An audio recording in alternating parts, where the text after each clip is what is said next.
Saying things people already know out loud is tight. Avada Kedavra. You park in front of your house, I park in front of my house. This is Hey! truly delightful. Oh, have we started already?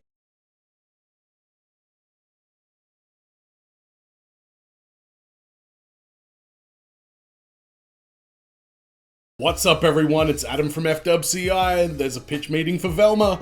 For those who may not have seen it, I reacted to the first episode of Velma. I heard all the hubbubalub and all the hullabaloos and all the wishwham and all the blah blahs, and I had to check it out for myself, which I did, and it was pretty shit. It was pretty bad. I can't sugarcoat it much more than that. I think I say in my reaction, the target audience for this must be like kids whose parents don't monitor what they watch. It felt like it, I don't know who it's trying to appeal to. Maybe I'm just too old and out of it. That is entirely possible, but curious to see what Ryan George has to say about it, because yeah, this show got absolutely dragged when it came out. Then it got renewed for a second season, which is mind-blowing, and I haven't heard anything ever since the first episode to say that this show picks up or it gets better. So let's see what Ryan George has. Hang on, is the season even?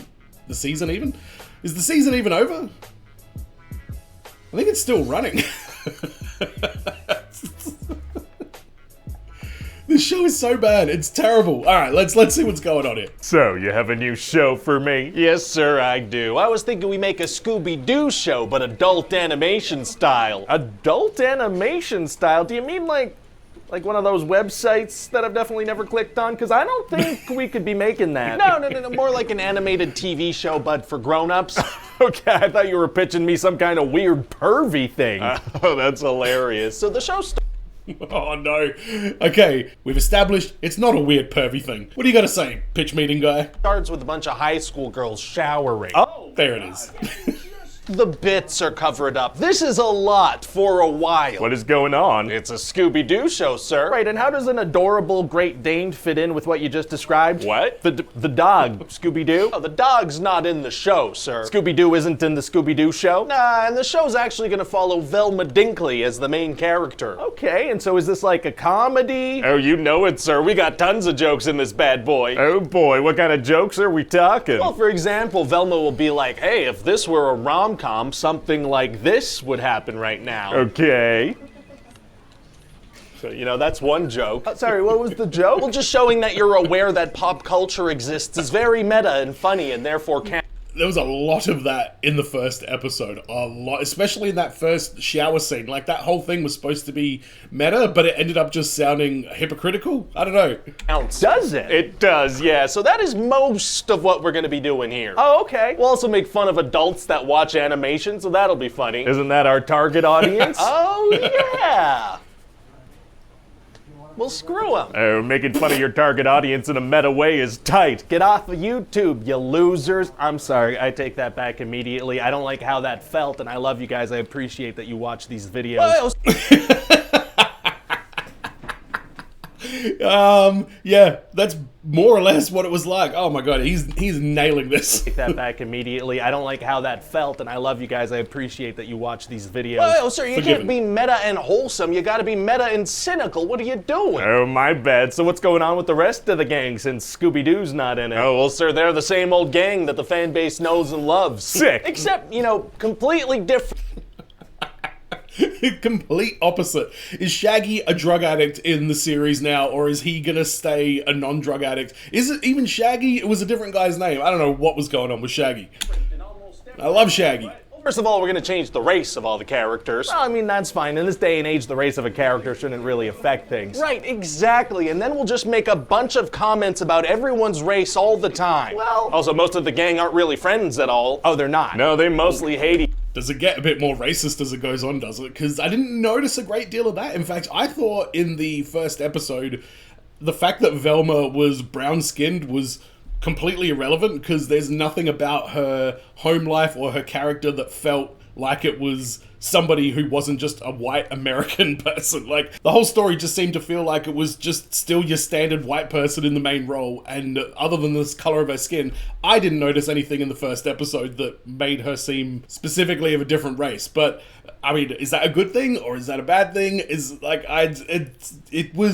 did feel like they could have made a bit more of a point about Velma's upbringing from the episode I saw, but again, maybe I haven't seen enough of this to be able to follow specifically what he's referencing there. Each other, but they're all in love with Velma. Is she like super great or something? Yes, she is. She's really mean and condescending with everybody. Oh. And snarky and selfish and sarcastic and a know-it-all. This doesn't sound like a character the audience is really going to connect with. Oh, they will. You sure? Yeah, because she's the main character, so they don't have a choice. Is that how that works? It might be. Yeah. Huh. So Wow, okay, that's one way to put it.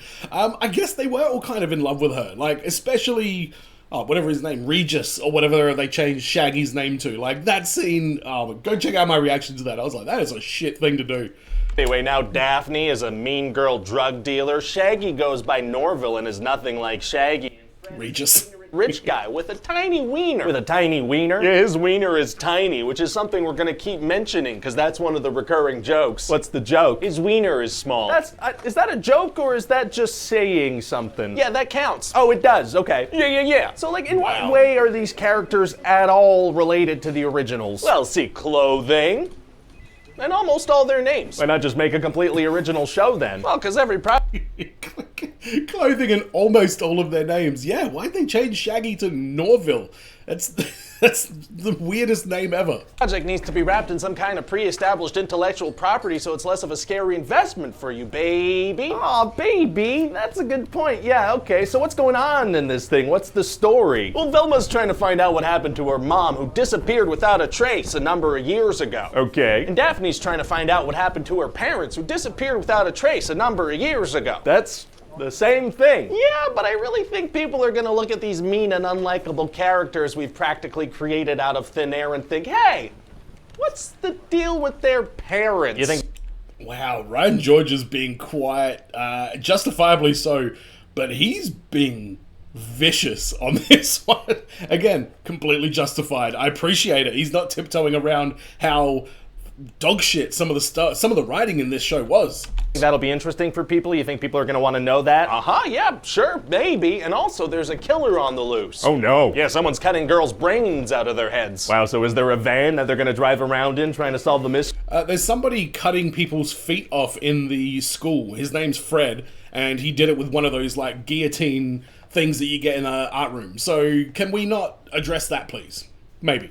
There is a van eventually, yeah, but they're gonna make fun of it and how stupid it would be if they went around solving mysteries in that thing.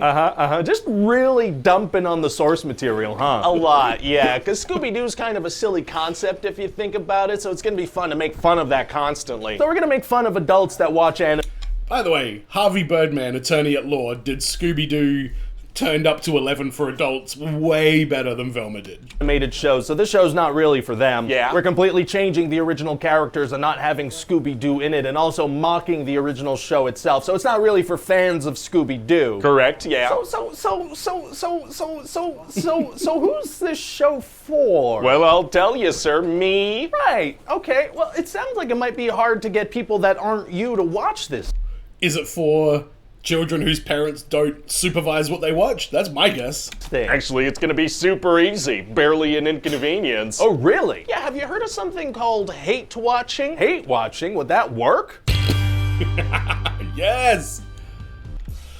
Has been confirmed for HBO Max despite the recent backlash against the Scooby-Doo animated spin-off series. And what does that tell us about, like, the world?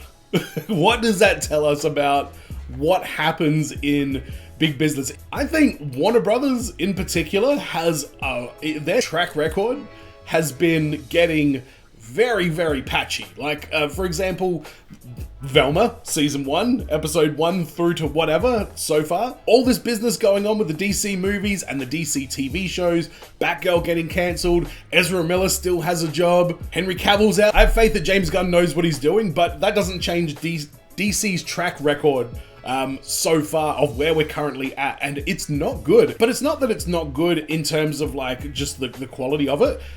There are really questionable decisions made. Like, it goes way beyond like, that was a bad writing job, or that was a bad acting job. It goes way further down the line of management to people making big time decisions. And the fact that Velma has been renewed for a second season is another example of why that stuff is even happening. You know, we've got a theme park here in Australia called Warner Brothers Movie World, and I dig it. It's kind of just a DC superhero thing now, but there's like a Scooby-Doo roller coaster. There used to be a Lethal Weapon ride, which I don't know how that related to Lethal Weapon, but that's what it was called. I wonder if I'm going to see Velma-related stuff at Movie World one day when I go there. Maybe they'll introduce a new roller coaster called the Velma Coaster, and it just goes down like 1,000 feet. Because that's how quickly people's opinion of the show dropped once they started watching it.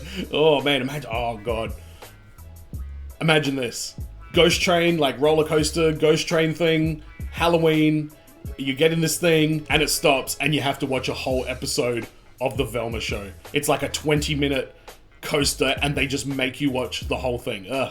But let me know in the comments what you thought about this one. If you haven't seen my Velma reaction, I'll link it at the end. Make sure you go and watch it because I was pretty surprised, and I mean, it's a lot easier to sort of form an opinion after you've watched something, but as you know, with reaction channels, when you're watching something for the first time, you really get that true response. And you can tell by like the look on my face, the way I furrow my brow at certain lines. Like, there are some things in the show that just didn't make any sense and just really kind of offended the comedy fan in me in a way. Also, my Harry Potter Deathly Hallows Part 2 pitch meeting is still in the works. I've got a whole sketch planned for it, and it's taking a while to get it done because of the weather and some other factors trying to get things synced up, but it's going to be very elaborate. It's going to be a lot of fun. So in the meantime, if you haven't entered the Harry Potter competition, go check out the Deathly Hallows Part 1 pitch meeting. I explain it all in there. It's all written in the comments. You can enter the Super Thanks competition and win yourself a Harry Potter prize pack. Check that one out. Don't forget to subscribe, and as always, everyone, be well, stay safe, look after your friends. See you in the next video. Peace.